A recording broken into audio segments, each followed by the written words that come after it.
Hoy les voy a enseñar cómo hacer un material terciopelo o velvet en Blender.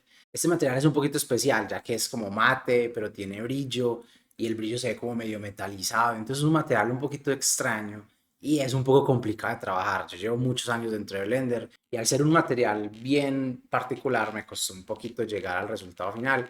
Así que vamos a Blender y les muestro cómo hacerlo. Ya acá en Blender lo que vamos a hacer es muy sencillo. Tengo una bola, una esfera. Le voy a poner una cámara para que empecemos a renderizar. Y voy a poner una iluminación sencilla. Yo tengo como un paquete de iluminación por acá. Lo voy a activar para mostrarles bien cómo funciona. Es un paquete que tengo yo de Andrew Price que creo hace años y lo utilizo como para cosas sencillas. Entonces, pues, este nos puede servir. Yo creo que esta iluminación nos puede servir bastante. La ponemos que nos quede acá. Perfecto. Listo.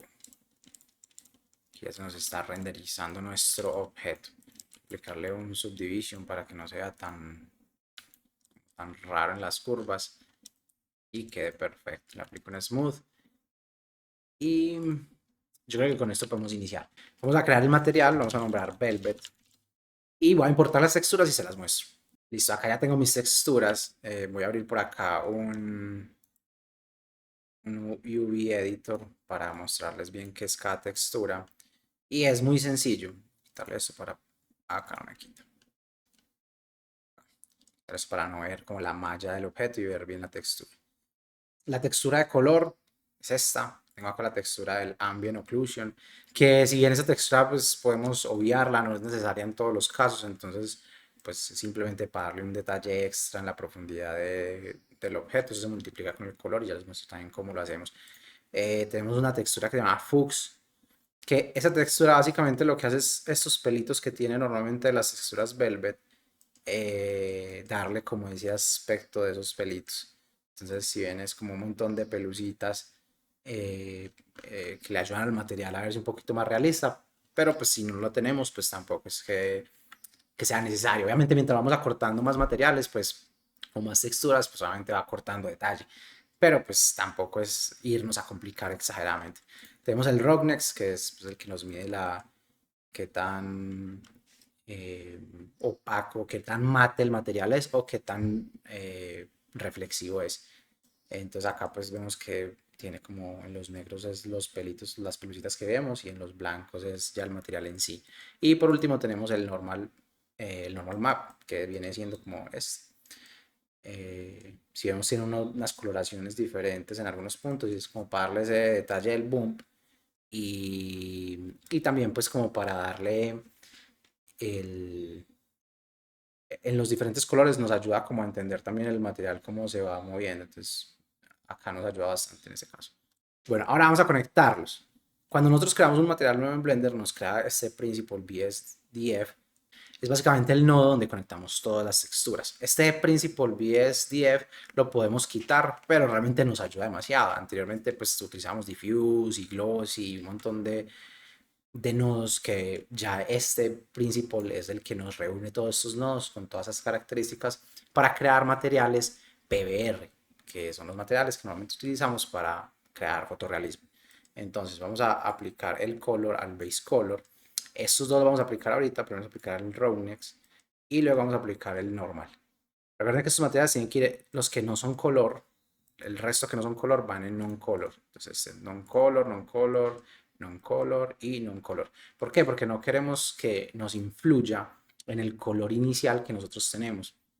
Que el que va a influir en el color va a ser simplemente la textura que tiene el color. Ese es el que va a base color. Luego el normal map tiene que tener un nodo adicional que es el normal map, porque si no, pues no lo va a entender y va a dañar totalmente la textura, la va a mostrar súper rara. Ahora vamos a conectar el ambient occlusion, pero vamos viendo aquí cómo va quedando. Si ven, voy a aumentarle un poquito la iluminación para que no sea tan oscura. Y voy a quitar el fondo para que no se vea como ese fondo extraño. Listo, así. Entonces aquí ya se empieza a ver, pero sigue faltándole un detallito extra. Tenemos que trabajarle un poquito más para que el material sea un poco más realista. Entonces, ya en sí este material nos ayuda mucho porque el material está pensado para un velvet. Si bien aquí hay zonas en las que se ve como más reflexivo y esta zona que es como más mate. Y eso es la idea del velvet, que cuando está en una zona, cuando la ves de frente se ve como opaco, pero cuando se ve en los bordes del material se empieza a ver como más brillante y ese brillo se ve como medio metálico, entonces uno no sabe si activar el metallic que está acá abajo o dejarlo pues abajo o dejarlo en cero. Entonces, ese es el detalle que tiene esta textura, que es un poquito extraña. Entonces tenemos acá principalmente esto. Tenemos pues un setup sencillo del material que es el roughness, el color y el normal. Ahora vamos a aplicarle el ambient occlusion, que el ambient occlusion es básicamente coger un color, un mix color, dejarlo acá, decirle que le vamos a multiplicar y le vamos a poner este en el B, en el B, en el B. Eso. Y acá pues podemos ver qué tanto queremos o qué tanto, o sea, 0 es nada, o sea, que pasaría al material A y el 1 viene siendo mezclados al 100%. Entonces, si quiero dejarlo mucho, si quiero dejarlo un poquito, pues ahí ya yo voy mirando cómo me queda. Igual, estos materiales, como les digo, no es que influyan exageradamente, a veces dan un pequeño detalle como si uno tuviese un displacement. Entonces, lo que trata de hacer es como fakear ese displacement, el ambient occlusion. Sin embargo, hay veces que no se nota demasiado, pero igual lo vamos a dejar en este caso para ver cómo nos va quedando el material.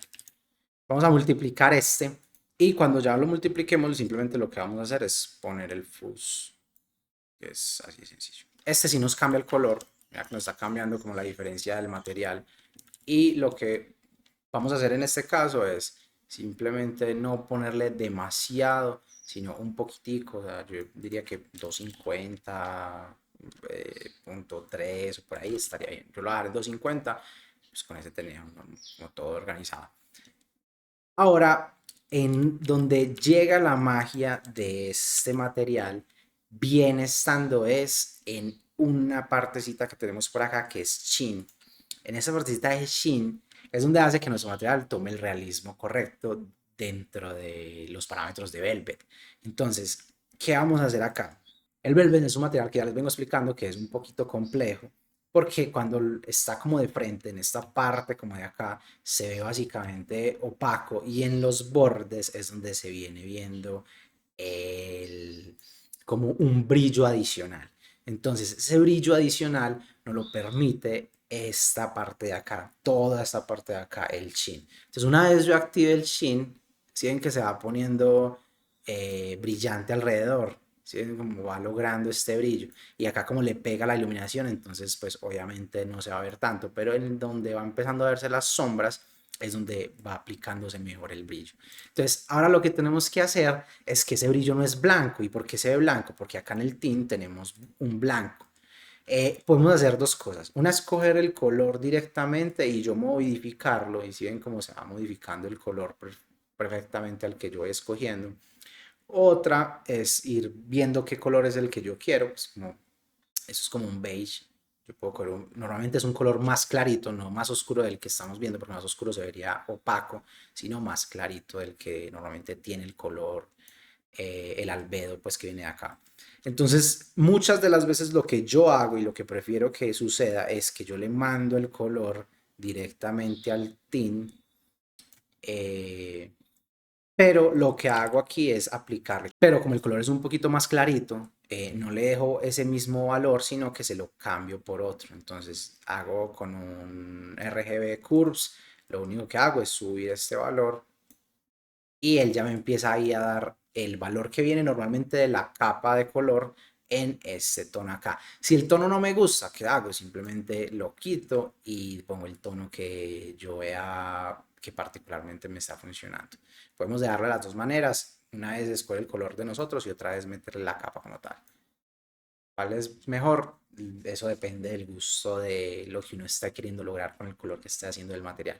Entonces ahora lo voy a dejar así en este caso sin este cosa, sin este RGB Curves, sino que lo haga así. Entonces yo normalmente lo que hago es incrementar esto por ahí entre un 8 y un 10, o entre un punto 8 y un 1, y también le cambio el roughness, también se lo subo un poquito, a veces se lo bajo un poco más. Entonces esto hace que el material sea un poquito más claro y esto hace que el material sea un poquito más oscuro. Entonces yo se lo dejo como normalmente está en punto 5, yo se lo subo por lo general un poquito más y pues ya con esto empezamos a ver el material de roughness. Entonces dependiendo de donde uno mire el material empieza a verse completamente eh, diferente, cambia el brillo del material, ¿sí? Entonces acá cuando el brillo está diferente, empieza a cuadrarse normalmente la parte de afuera del material se ve un poquito mejor. Miren, esta parte de aquí como se ve bonito. Y por ejemplo, si yo quisiera cambiar el color, ¿qué es lo que hago? Vengo acá, por lo general yo utilizo dos partes para cambiar el color, o dos nodos mejor dicho, y pongo un Hue Saturation Value y un RGB Curves y ya lo que hago es cambiarlo, o sea, yo puedo cambiar el hue y pues el color se me va cambiando. Obviamente me está tomando en cuenta, si ven acá el color, aquí ya la textura de albedo es más roja y acá se sigue teniendo como el beige, pero es porque abajo, acuérdense que en tint tengo este amarillo clarito.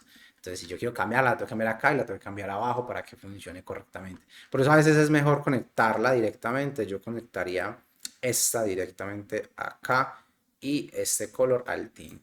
Y así el mismo me va a crear como la capa correctamente. Si yo lo subo acá, si ven que ya me cogió el color y me lo coge más clarito, entonces ahí ya se va viendo correctamente mi material de velvet. Pero ahora digamos que quiero como un verde o algo así más o algo diferente del color. Yo pues lo que hago es también poner aquí un mix, a veces pongo un overlay y busco el color que me gustaría tener en la escena. Entonces lo muevo, eh,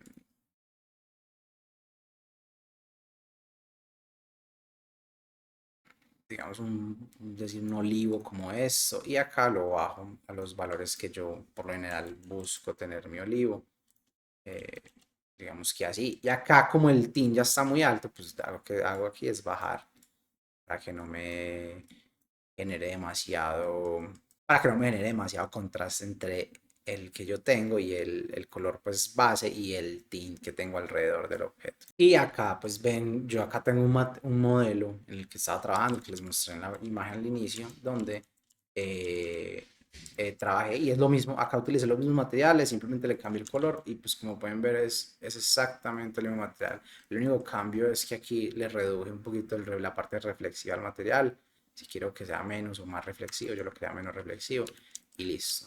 Así el material queda totalmente bien hecho, bien aplicado. Ven acá como se ve más clarito y hacia acá se ve oscuro, mate.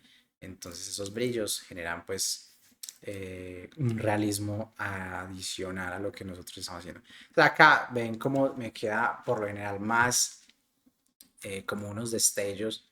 Y eso es lo que hace cuando uno toca el velvet hacia un lado se ve más oscuro y cuando lo tocas el otro se ve más clarito. Es el estilo que queremos lograr en este material. Por lo general se usa mucho para cojines, para muebles, para cortinas y es muy sencillo de hacer, es muy sencillo de usar. Simplemente unos ajustes adicionales más allá de la parte PBR, sino que hacerle la parte del chin que nos ayuda demasiado este apartado de acá del principal y es el que le da el realismo a este material. Una cosa final que se me había pasado, aquí está adaptando mi material, y es que yo normalmente al specular le rebajo. El specular también añade un cierto brillo a los materiales, entonces yo lo que hago es bajarlo un poquito entre algunos materiales, eso no aplican todos, en este material yo lo hago un poquito a punto 3, punto 250 para que no me genere tanto reflejo en el material. Entonces así puedo trabajarlo y ya si quiero mover un poquito el color hacia acá, pues lo muevo un poquito más, lo voy organizando y hasta que yo vea que me está quedando correctamente. Al final también puedo cambiar la escala, no la tengo activa, puedo cambiar la escala y ya ver cómo me va quedando mi material completamente. Y eso es todo. Así logramos el material terciopelo dentro de Blender o Velvet. Recuerden suscribirse que estoy subiendo videitos frecuentemente y dejar un comentario si quieren algo en especial, aprender algo en específico dentro de Blender o dentro de visualización arquitectónica. Obviamente lo voy a tener en cuenta para los videos próximos. Eso es todo. La buena.